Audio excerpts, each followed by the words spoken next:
Jangan pergi, nak. Jangan tinggalkan Biyung. Kalau kau pergi, hidup Biyung semakin menderita. Biyung hanya memikirkan diri sendiri. Tolong katakan pada saya, alasan apa yang mengharuskan saya menuruti kemauan Biyung? Karena kau lahir dari rahim Biyung.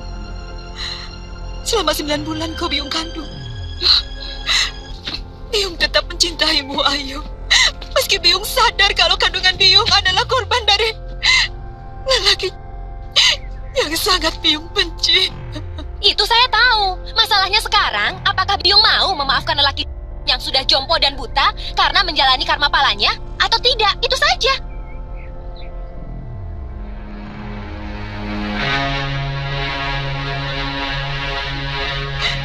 Baik. Biyung maafkan dia.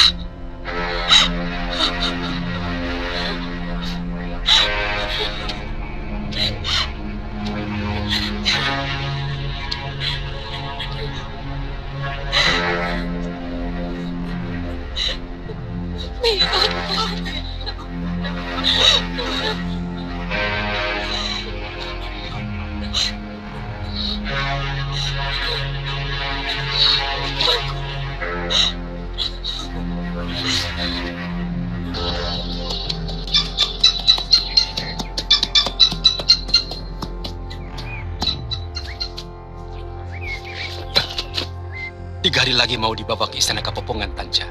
Usahakan dia cepat sembuh. Baik, Gusti.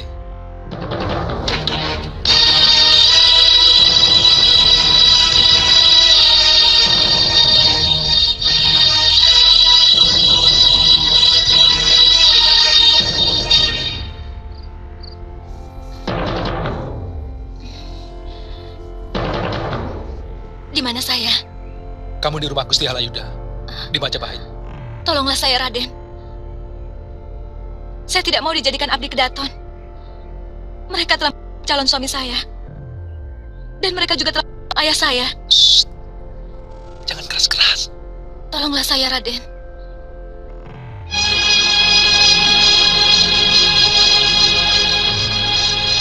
Kalau tidak, lebih baik biarkan saya. Kalau kamu tidak bisa tenang, siapa pun tidak bisa menolongmu. Yang penting kamu siap, baru berpikir yang lain-lain. Saya tidak mau dijadikan abdi dalam. Saya tidak mau dijadikan selir Gusti Prabu. Raden, tolonglah saya. Jangan hancurkan harga diri saya. Kenapa? Banyak wanita yang bangga sebagai selir seorang prabu. Saya bukan bagian dari wanita-wanita seperti itu.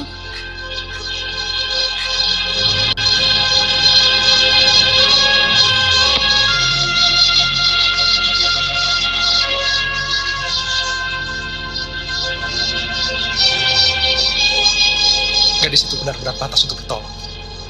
Pendiriannya teguh. Terus terang, cantik. Dia lebih pantas menjadi putri kedaton daripada gadis desa biasa. Dan harga dirinya jauh lebih terhormat dari putri manapun.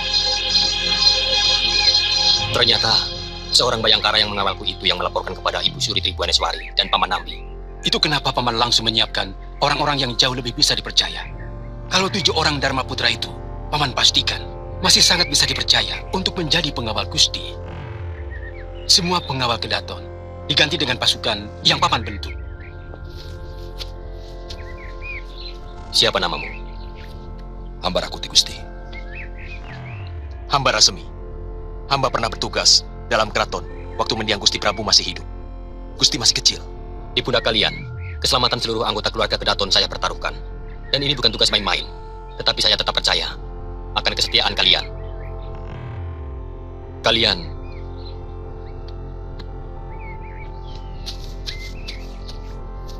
Pekan depan saya ingin istirahat di Kapopongan, Paman. Paman akan persiapkan segalanya. Kedua Dharma Putra itu sudah boleh mengawalku.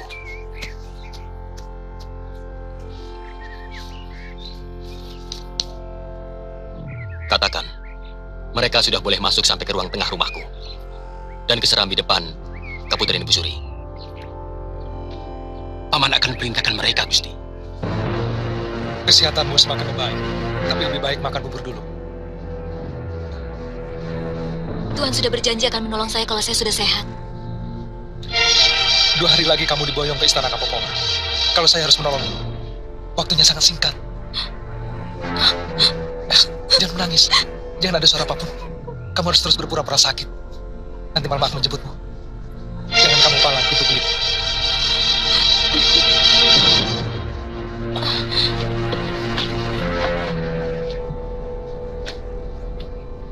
Bagaimana? Ternyata ada penyakit lama di lambungnya, Gusti. Sebaiknya jangan sampai terlambat makan. Masih bisa sembuhkan? Saya akan beri ramuan lagi untuk melapisi ususnya. Untuk sementara harus tetap makan bubur, sampai ususnya membaik. Ya, nanti Nyai saya suruh bikin bubur. Besok pagi sebelum sarapan, tablet ini diminumkan. Digerus dulu dalam mangkok sampai halus, lalu diseduh air hangat. Hamba mohon pamit, Gusti. Ya, ya. Tanja, pekan depan Ratno Palbi mau datang. Tunjukkan bapak kamu seorang ksatria yang santun dan punya harga diri. Baik, Gusti. Hamba mohon pamit.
Jangan ada suara.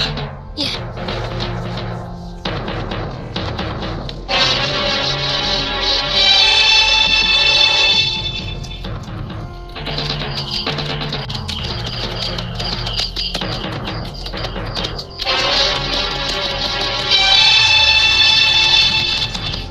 Buat apa aku menggaji kalian?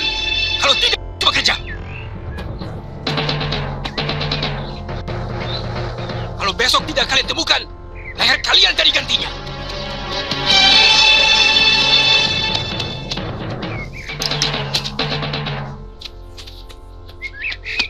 Ampun, Gusti Layuda. Hamba menemukan bekas telapak dari 2 ekor kuda yang lari dari kebun di belakang rumah Gusti. Maksudmu perempuan itu dilarikan orang? Kemungkinan besar begitu, Gusti. Siapa? Pasti orang dekat. Kalau tidak, bagaimana mungkin dia tahu gadis itu berada di rumahku? Kemungkinan itu ada, Gusti. Tapi, terus terang hamba tidak tahu siapa. Cuma pasukan kalian yang tahu tentang ini. Hamba akan menyelidiki, Gusti. Tapi bagaimana janjiku kepada Gusti Prabu? Di istana Kepopongan sudah ada 3 gadis cantik yang kami dapat dari desa Semboyo. Mudah-mudahan Gusti Prabu masih bisa terhibur. Wanita.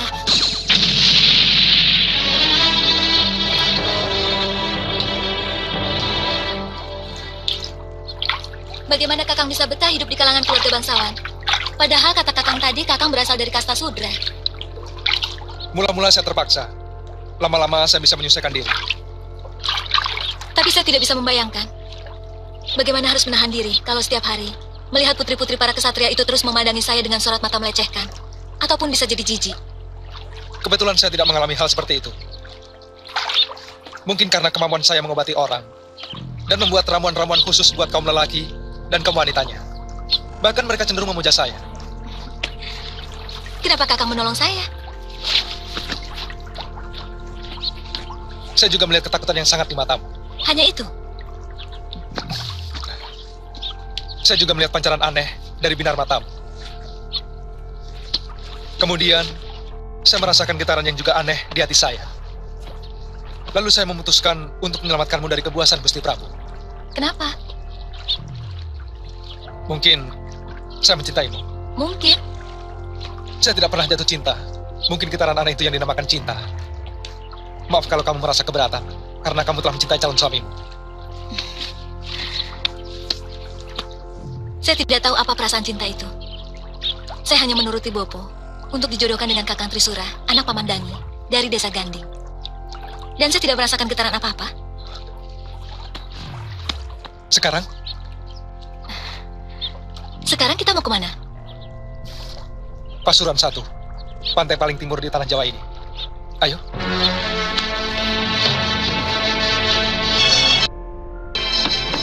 Agar makan tanaman. Aku tidak mau tahu. Tangkap Ratanja. Hidup atau... Menurut hamba, ada 2 tempat yang patut diduga kemana Ratanca membawa lari ke di situ. Kemungkinan pertama, Ratanca ke rumah kakak seperguruannya di Pasuruan 1. Kemungkinan lainnya, ke desa gadis itu di Buhayabang. Tunggu apa lagi?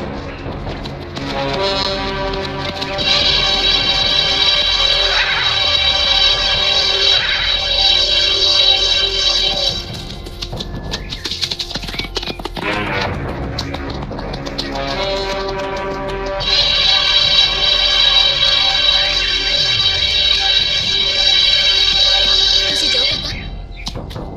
Pertigaan itu, kita belok kiri.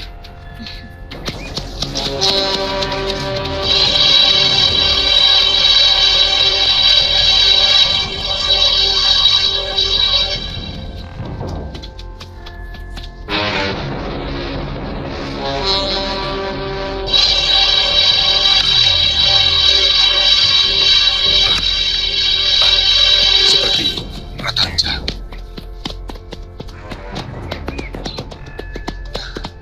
Paman Malikadep, mana kakak Mesin? Ada di dalam. Kamu sudah lama tidak kesini, Tanja. Saya sibuk, Paman. Ayo, itu Pamanmu Ratanja. Jangan, angkat sayur itu kalau sudah mendidih ya. Ayo keluar.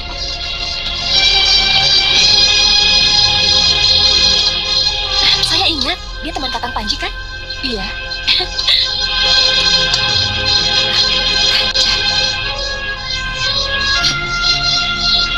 Kakak Mei, Itu istrimu? maaf Praharsini. Itu kakak Mei yang pernah saya ceritakan. Tanja adik seperguruan saya. Dan ini... Jangan sebut kakak Mei, jangan sebut. Biar saya yang berusaha untuk menebak. Si golek kayu momongan. Ayu Anira kan? Rasanya baru kemarin. Kamu masih gadis kecil yang alman pada nenek tua itu. Siapa namanya? Nini Raga Runting. Ah, iya. Sekarang kamu sudah jadi gadis yang cantik. Tanja, kau belum jawab pertanyaan saya. Ya istrimu?